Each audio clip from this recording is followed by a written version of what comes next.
Good afternoon. Thanks everybody for coming very much. I'm Mary DuPont, and I'm really proud to be here to talk about the book Mrs. Ambassador and the career and legacy of Eugenie Anderson. So again, thanks very much for coming, and I'd especially like to thank Meg Metcalf, reference librarian here in the main reading room, but she also coordinates so many different book lectures and outreach visits, workshops, and research orientations, a lot of work. And I'm so impressed by her bringing multiple perspectives to the vast resources here at the Library of Congress. And I'd also like to thank Carrie Arfstrom, my friend of 35 years, who is an amazing Washington host and does so much for me when I'm in DC. You're a treasure. So as an introduction, for those who are new to the subject of Mrs. Ambassador, Eugenie Moore Anderson achieved historic diplomatic status when President Truman appointed her the first woman ambassador for the United States in 1949. While she was in Denmark, she was the first woman to sign an international treaty on behalf of the U.S. She went on to serve as the first woman chief of mission behind the Iron Curtain as minister to Bulgaria in 1962, and was a delegate to the United Nations from 1965 to 68.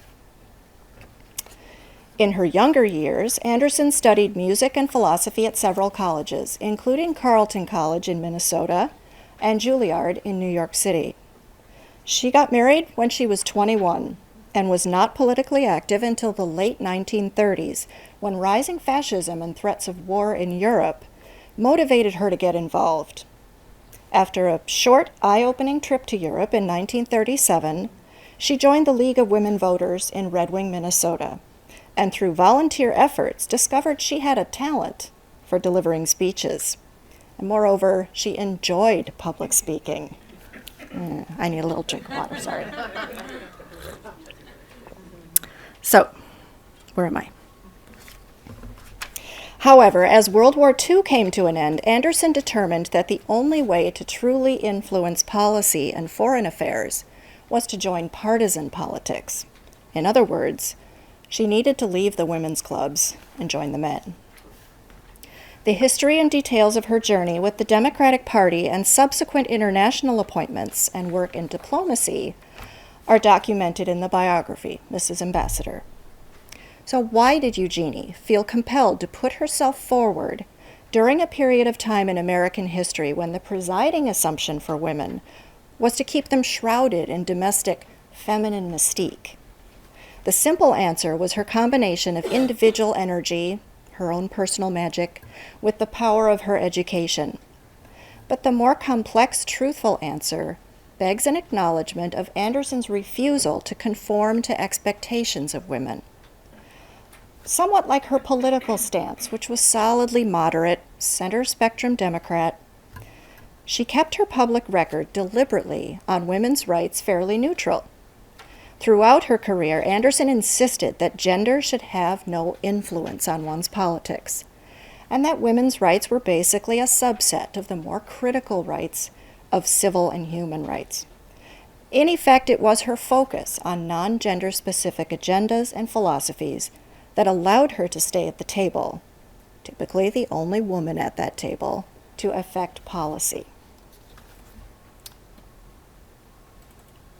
I'm showing you a cartoon from the 1950s called Strange as It Seems. It ran weekly in syndicated newspapers nationwide and featured news, history, and trivia aimed to shock the audience in the style of Ripley's Believe It or Not. In January of 1951, Eugenie Anderson appeared in its full-color Sunday comic. Hers is the largest, most prominent illustration by the masthead title. The surprising nature of the political appointment bestowed on her was, in the scope of this cartoon, comparable to horns on a snake, to a garish and repulsive mammal, and to an abnormally proportioned bird.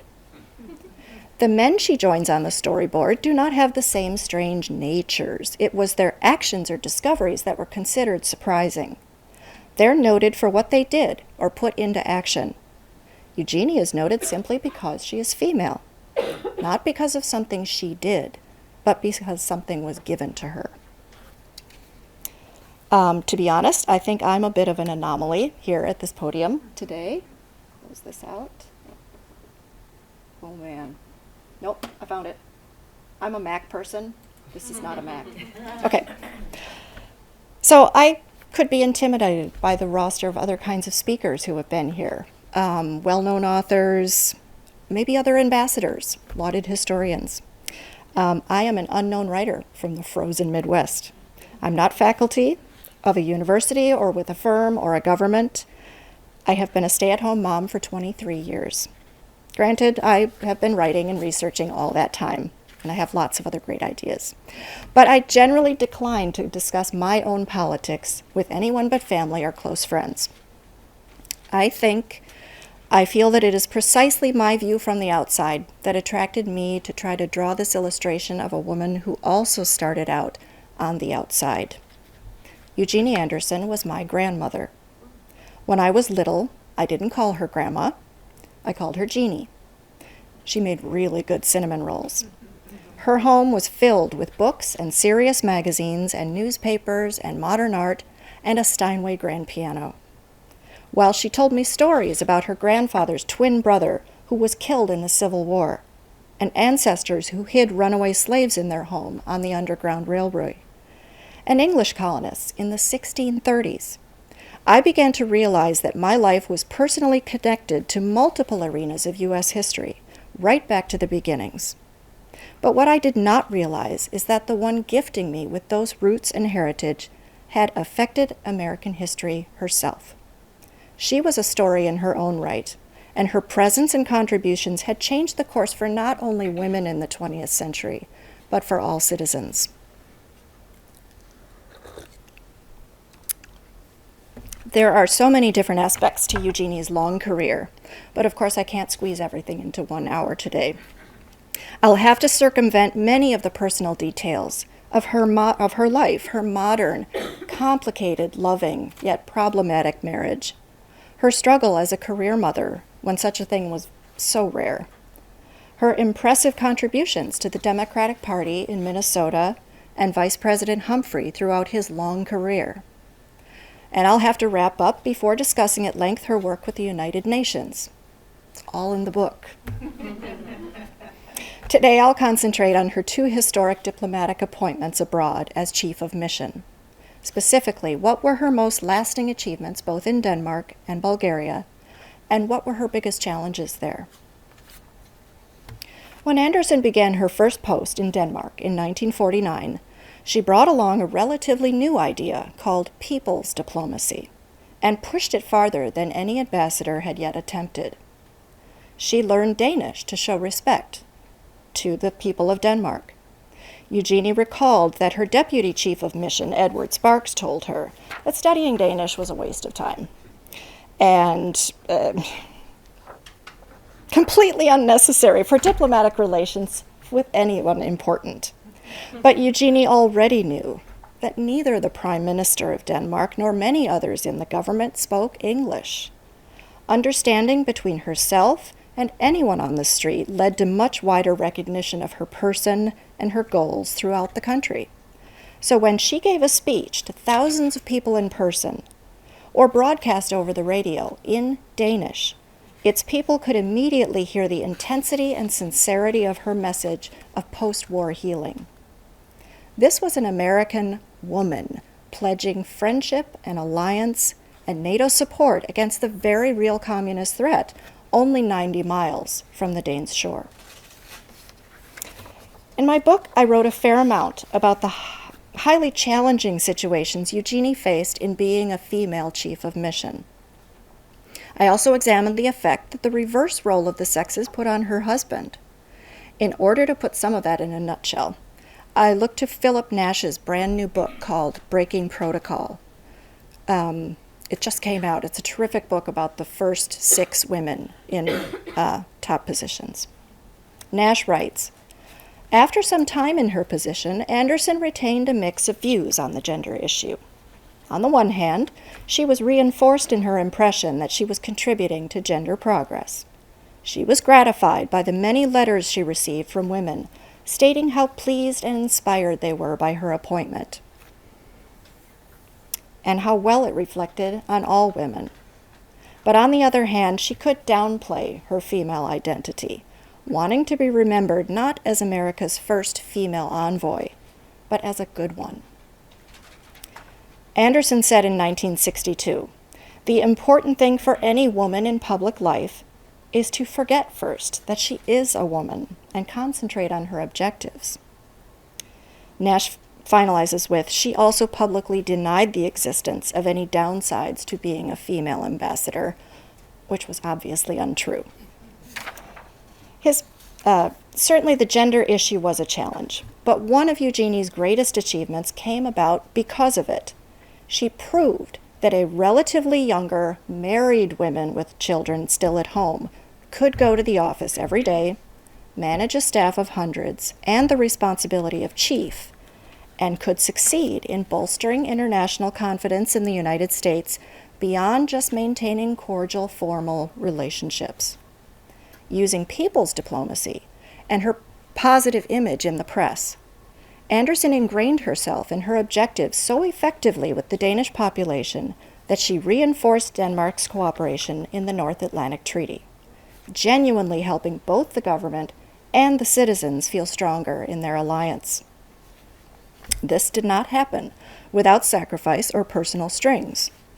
When the Korean conflict was brewing in December of 1950, and the very real threat of Russian missiles threatened any U.S. military presence, especially within close proximity, the Andersons had to decide if they would put their children on a ship back home to greater safety in America. So I have an excerpt from Chapter 3 that I'd like to read. Ultimately, Eugenie could not do it, because she knew that such an action would publicly call into question everything she had ever said about the strength of the United States, its commitment to NATO and the United Nations, and the calm face of control that she felt all citizens of the free world must present to communist aggressors. Oh, she was tough on communists. She would not undermine her standing as a strong ambassador, even while it required her to appear unfeminine or non-maternal.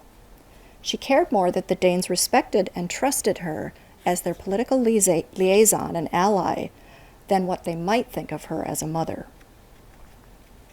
By the time Eugenie began her second top posting in communist Bulgaria, both she and the U.S. had changed. Culturally, glimmers of life beyond the feminine mystique were sparking here and there. Betty Friedan was soon to publish her now historic study that asked women and housewives, "Is homemaking really all there is for us?" Politically, the glamour of JFK and Jackie and the new frontier had moved into the White House, essentially painting an illusion of youth and hope and progress over a much more complex reality of boiling differences in the American population. For Eugenie personally, life had changed significantly since returning from Denmark 8 years before. Now at this point, in 1962, she was a grandmother with quite a lot of gray hair, two things the press dwelt on relentlessly. Instead of Mrs. Anderson or Mrs. Ambassador, she was called the more formal Madam Minister, or informally in the press, Babička, which is Bulgarian for grandmother. Upon meeting President Kennedy, he initially forgot which legation she had been appointed to and told her he hoped Belgrade would be not too much of a hardship post. Seated next to Robert Kennedy at a white-tie dinner soon after, the president's brother confused Eugenie with Francis Willis, who was then the ambassador to Ceylon, Sri Lanka. So, my best illustrations of her time in Bulgaria are other excerpts from the book, so I will read a couple of those. In October of 1963, Anderson flew to Bonn, Germany to attend a conference with the complete roster of American chiefs of mission to both the Eastern and the Western countries. Eastern and Western European countries. A number of other top State Department officials were there, in addition to Secretary of State Dean Rusk, so it was quite a large conference, of which Eugenie was the only woman. After Secretary Rusk gave his central talk, the East European mission chiefs had an opportunity for a roundtable of sorts with him. Anderson sent the following account to her family, describing an amusing bit of repartee between Rusk and myself. I'll explain the word amusing later.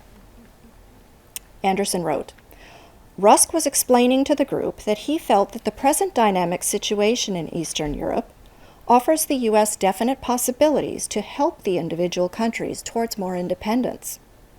Rusk said, "If Eugenie will permit me to use the phrase, I might say that we should use the methods of seduction and not of rape in this process towards their freedom." When Eugenie interjected, "Perhaps a woman has a certain advantage in this situation," everyone laughed. Someone said, "Touché," and Rusk joined in heartily. No hesitation, no flinch, no fumble. Secretary of State Rusk threw a rape metaphor at the only female chief present, who, without blinking an eye, diminished its potency with skillful banter. And not only did she take ownership of the analogy, but she deflected any continuing emphasis on the fact that she was the only woman in the room. Can't take a joke is one of the oldest and most treacherous methods of segregating women from the men's club. It took quick reflexes, guts, and political expertise to grab that analogy, dilute it with her own sense of humor, and squash it before it got more confrontational. I have no doubt that Eugenie had parried dozens of times before with similar verbal challenges, and probably preferred crossing swords with men she could call fellow patriots, versus Communist Party officials bent on their own agendas of intimidation. Switching gears. So, Eugenie's reputation in the press was always problematic. A lose-lose situation. Even as more and more political insiders continued to take her seriously and on her own merits, newspapers and writers persisted in focusing attention on the contradictions of her femininity. Neil Hurley, a business writer for the magazine International Commerce, published an article titled "Blue-Eyed and Faithful, the Minister's a Doll." In the piece, he described his impressions of the legation in Sofia, Bulgaria. There was hardly a picture to brighten a wall, but a third-floor suite was as cheerful as a daiquiri, made so by its occupant, the Minister of the United States Legation, Eugenie Anderson. An embassy official said, "Just do not mistake the natural warmth in her expression for tolerance. Those baby blue eyes can turn icy as Siberian weather." Mrs. Anderson is a lady in the fine sense, pretty as a magnolia in springtime Charleston. She serves at this austere outpost with faith as strong as the Marines. Oftentimes, femininity takes over. At a United States reception this week, she asked an aide to perform minor chores before guests arrive, while she checked a main concern, the arrangement of canapes. Except for perhaps Mrs. Frances Willis and Mrs. Catherine White in Denmark, she is the only U.S. chief of mission in the world to put a priority on the delicacies. One evening, the minister, at a business reception, carefully coiffed and wearing a fashionable dress of green silk, stood before a standing, pushing crowd of 500, packed into a space small enough for a cloakroom. In Bulgarian first, then translating herself into English, she spoke of her hopes for friendship and trade. An American stepped to the stand when the crowd dispersed. "Madam Minister," he said, "you are a doll." And she really is. End of the article. Still aware that she was best served by ignoring labels like doll, dame, or lady boss, the quips were getting old. In the last month of her mission in Bulgaria, delivering yet another protest to the Bulgarian Foreign Ministry for some transgression or another, Eugenie recalled using her familiar code phrase for anger, one rather amusing thing. She wrote, "Finally, the Deputy Foreign Minister Angelov," he was an old Stalinist, he said in desperation, "Mrs. Anderson, I really don't like to be rough with you because you are a very charming lady, but after all this, I cannot accept your protest." And I said, "Mr. Minister, I am not in your country because I am a lady. I am here making this protest as the American minister, and I insist that you must accept it on behalf of my government. I was really furious to be told he didn't like to do it because I was a charming lady. When I said this, he was a little bit embarrassed. He didn't really quite know what to say or what to do. I think in the end I walked out and left the paper on the table. 1 second. I find it hard to encapsulate Minister Anderson's time in Bulgaria with top bullet points of accomplishments and challenges. Even the fact that she survived the restrictions of the constant secret police and government surveillance and the impossibility of cross-cultural exchanges under such a harsh Stalinist regime, even that was a triumph. She did successfully negotiate and sign financial war claim settlements between the U.S. and Bulgaria that had been hanging in limbo for 12 or 15 years. And she made temporary progress, providing the Bulgarian people with glimmers of American life and commerce. But even her small advances were considered dangerous by the Soviets. After President Kennedy's assassination, when Bulgarians came out by the thousands to stand in line outside the American legation, filing through the office to sign a guest register and offer sympathies when the police weren't listening to Minister Anderson, their babichka, the Communist Party contrived to embroil the U.S. in a spy trial. Anderson was far too popular. Then they orchestrated another street mob attack on the legation, supposedly calling it a reaction of anger against the Americans in the spy trial. And if this sounds like a complicated plot out of a John le Carré novel, it was often like that. The bottom line was that Eugenie, the silver-haired grandmother who learned Bulgarian and charmed the people, if she had no hope of diplomatic progress behind the Iron Curtain, it was hard to imagine anyone who would have. Philip Nash wrote that the decidedly non-feminist George Kennan, who had won fame as intellectual architect of the containment policy, Kennan wrote Dean Rusk a letter about his Sofia colleague, Anderson.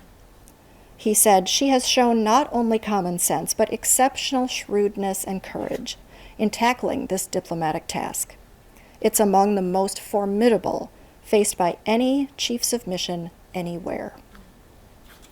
Eugenie Anderson came home from Bulgaria in December of 1964. She had weathered the hardship post for 2 years.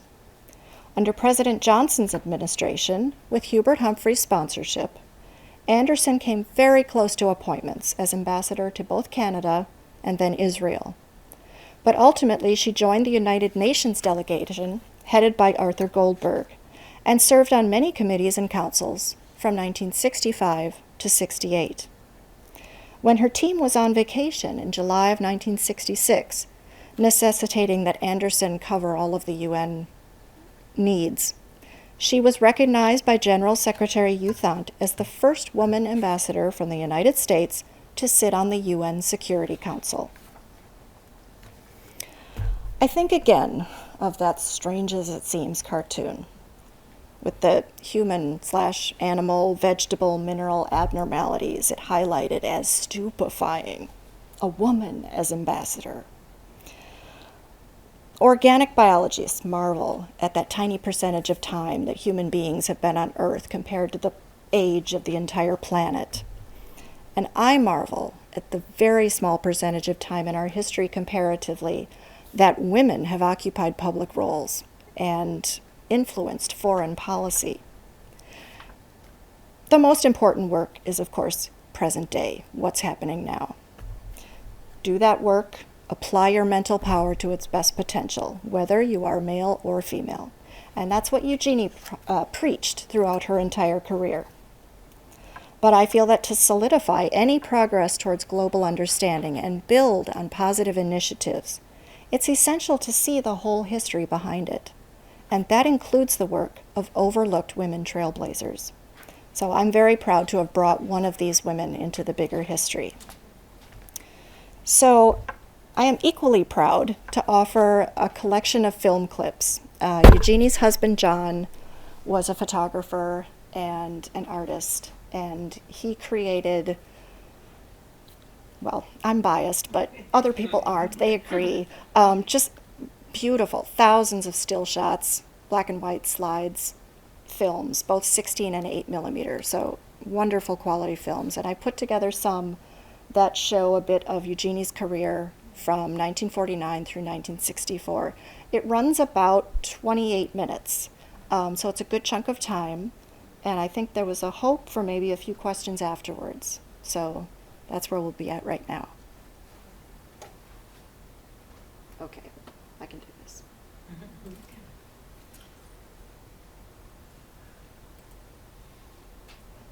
And tell me if it needs like volume adjustment.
Fado, não há voz que te não cante.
I'm so sorry to pause it, but I have to. Sorry to pause it.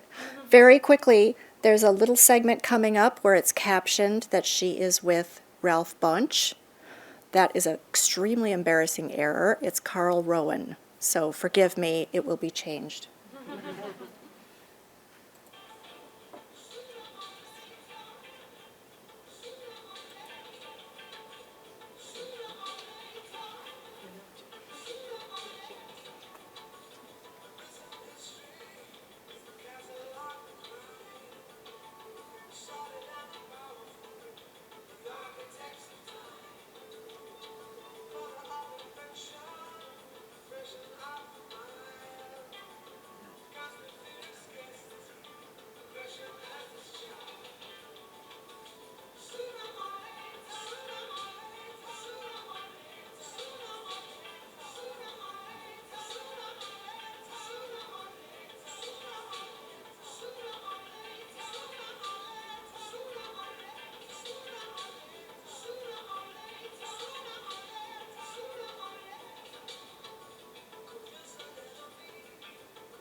Thanks.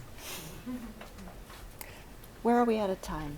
So we have about 10, 15 minutes for questions, and then book sales and signings out front. Great. Yes. You mentioned that she studied and learned Danish while she was ambassador to Denmark, and I thought she was chatting very amiably with Bulgarians. Did she also learn Bulgarian? Not as much. Okay. She did. It was harder, obviously. Yes. In Denmark, she studied every morning for an hour. In Bulgaria, I believe she mastered pleasant phrases. She always had an interpreter with her. So it got a little better as she was there, but certainly not fluent. Yep. What Yeah. was the relationship with her husband you had mentioned earlier, in terms of him being the accompanying spouse? Complicated. John was an artist and a photographer, and he did not have a career of his own. He had inherited money, so he was able to accompany her on all of her travels. He was extremely supportive of her career and very like-minded when it came to the philosophy of politics and male or female. Personally, it was not a whole different story, but as everyone knows, a marriage is not what you see to the press. So they had a lot of disagreements between them on day-to-day things, but he was probably one of the reasons she could do the work she did at the time, because before her, all women in chief top positions were widows, or at least if they had children, they were grown and gone. There might have been a respectable divorce in there, I can't remember, but nobody had a spouse. So the reverse roles they had to play, I think of it when I watch The Crown with Prince Philip. Certainly not that grand, but it was hard. And there's a lot about it in the book. Yeah. Was the young man your father? Yes. Okay. So in the beginning, in Denmark, he was 11. He's the little guy in the Argyle socks. And by the end, he's the tall one at 15. How did the children fare in that, growing up in these ways with you? Again, complicated. Many good things came of it, but the process was tough. Yep. Yes. Did Copenhagen have an international school in those days so that they could go in English? It did, and that's where they had planned to send the kids. I think they lasted a week. It was very badly run at the time and very elitist, and the kids were miserable. They were used to public school and small town Minnesota. So right away, they transferred them to public schools where they had all Danish friends and gradually became very fluent in the language. And they thrived at the public Danish schools. Yeah. Your video is priceless. Yes, it is. I mean, it really is. So I hope you've been able to share it. It's a long story. These are original movies that my grandfather took. And these are original movies that my grandfather took.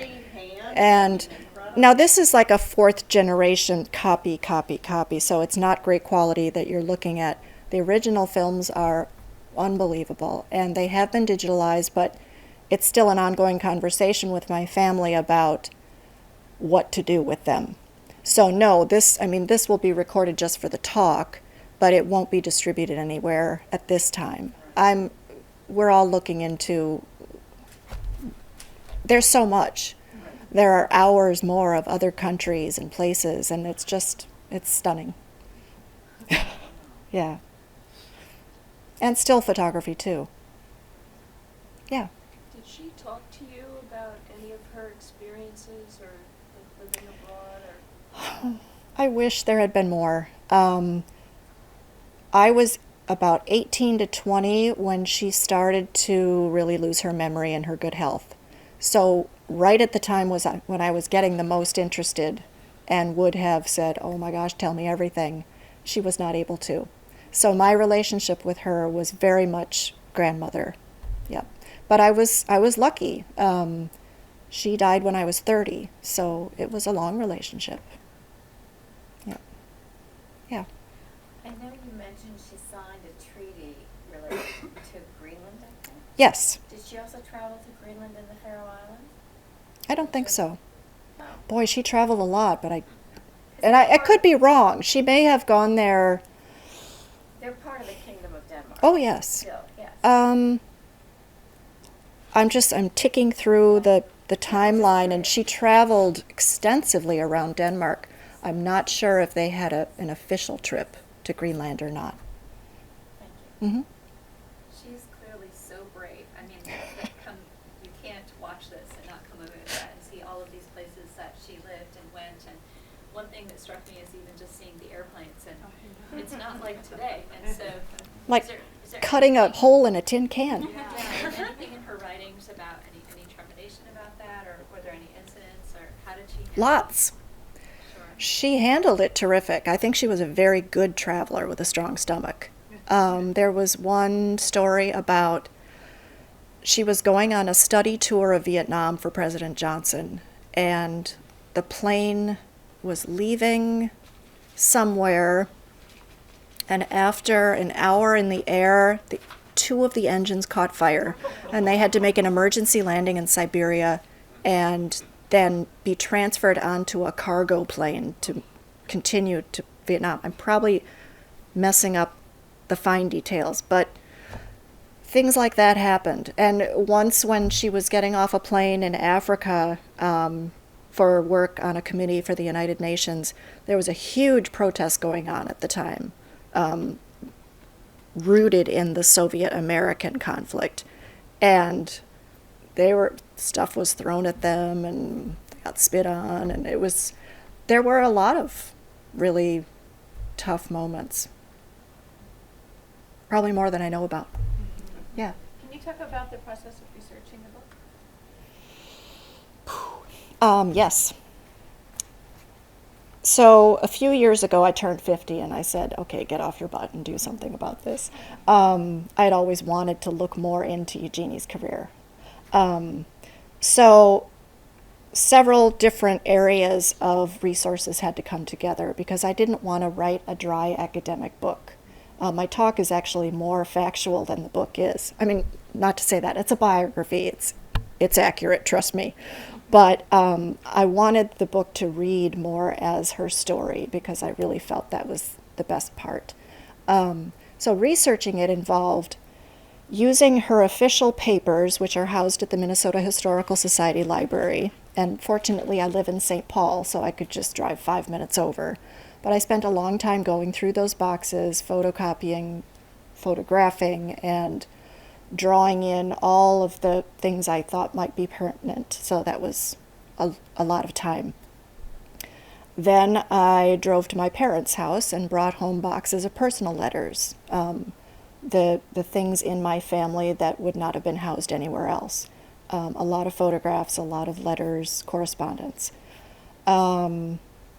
Online research involved newspapers, searching by all different kinds of keywords and pulling in all the articles I could find in the press about her. I didn't manage to get Danish press because I tried a few avenues of contacting newspapers in Denmark, but I was so busy with other things I didn't follow through on it. So fortunately, in the History Center, there were a lot of copies and original clippings from Danish papers. Let's see, so personal archives, newspapers, books. I read about 35 books because I needed to brush up completely on my mid-20th century history, especially Minnesota history with her, the development of her friendship and work with Hubert Humphrey. There's so much more that I didn't talk about today. So that's kind of the umbrella of it. Was that your question? Sure. Okay. Yeah. Yeah. Just a comment. I felt like the film, you could really see her charisma and her ease with people. Yes. And her personality comes through so well. And it was not different in private. No. She could be strict. She could say, you can't sit down for the meal till you go brush your hair. But as far as her natural warmth and quick, quickly picking up on what her the person with her really wanted to know, she was, yeah. Yes. I liked her approach to her work and her, although she was a role-bending person, and she was going to areas that had not been reached before by women. I liked the fact that she didn't think of herself only as a woman, but as a professional who was taking her talents to whatever way that she was serving. And it was a very, very impressive for her time, since she was so early in this game. Well, and it was very important to her to make sure that whoever she was talking to did not attach a label of feminist to her. She didn't want that label because she knew it would exclude her from certain areas at that time. So she was really smart about, even if she had, and I know she did, if she had ideas about women's rights and where the work could be done and how much progress needed to be made, it was not at the top of her conversation list, because those things would diminish her dignity in front of other people who were more ignorant about it. So I guess my other question that it led me to is, although we heard you give examples of her responses to rather impertinent, what's the word I want? Impertinent. Impertinent, thank you, that's the word I was looking for. Comments that were made in a public way. Do you think that she would say, if she were sitting here, we could ask her, and she could take off her official mantle, would she say that in general, she did not feel on a day-to-day basis, whether in Denmark or Bulgaria or wherever, that she was being put in a box because she was a woman? Or would she say, oh, there were plenty of examples, I just, let them go, of people treating her differently because she was a woman? The layer of protection she gave herself was very thick. And so, because she has not experienced American history in the last 20 years, it's so hard for me to answer that, because she had conditioned herself so deeply to avoid discussions of women's rights. It started to leak out in the 1970s. She would say, that women are valuable and need to be, and she always said that all along, but she had such a passion for defending global human rights and civic rights that she tried to keep women out of the conversation at the time. Yeah. Kind of along similar lines. So for diplomats who were working at the State Department who weren't presidentially appointed, there were women, but they weren't allowed to be married until 1971. Right. So there was a huge debate in the State Department about that in the late 60s. Was she dragged into that at all, or how did she navigate? I think, let's see. Well, obviously she was a political appointee in 1949 for Truman. At that time, Bess Truman was very much involved in her husband's decisions. And Bess Truman and India Edwards, who was the head of the Democratic National Committee, vice chair, Bess and India wanted to get women into top positions. So they convinced Harry Truman to do it because he was spouting civil rights. They said, well, this has to accompany it.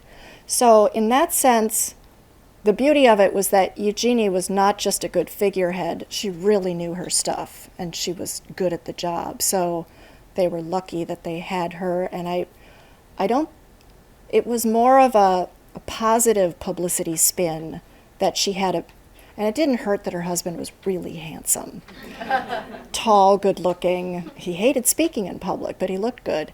And the kids were charming and sweet, and so I think they managed it really well.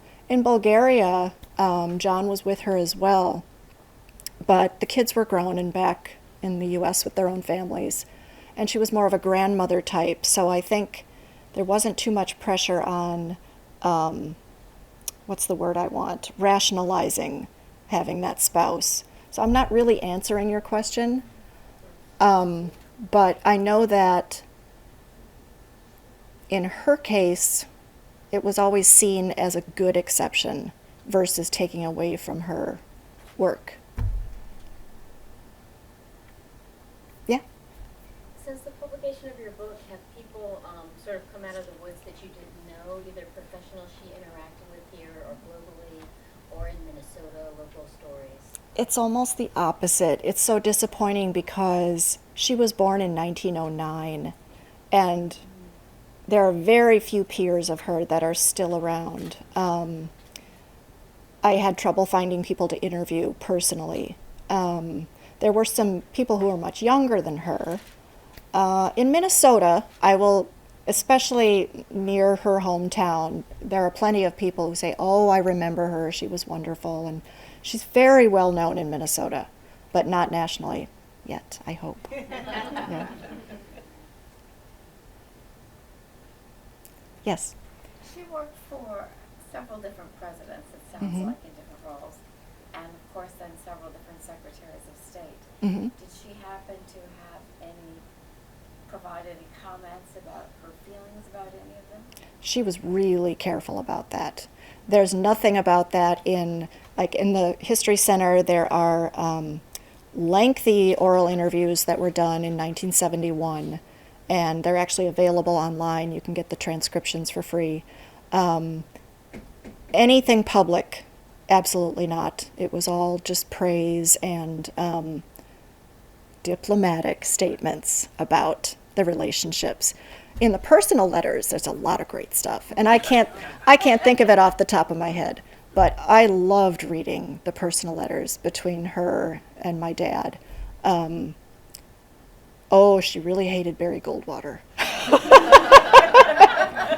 And I could, name off a few others. So anyway, yes, but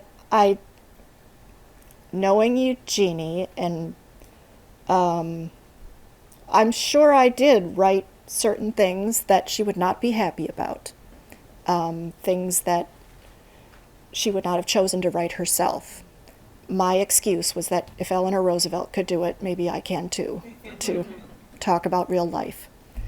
But no, Eugenie's was perhaps too cautious about not bad-mouthing anyone. It was another tactic to stay in a job as a woman. Enough? Yeah. Yeah? Well, thank you so Great. much.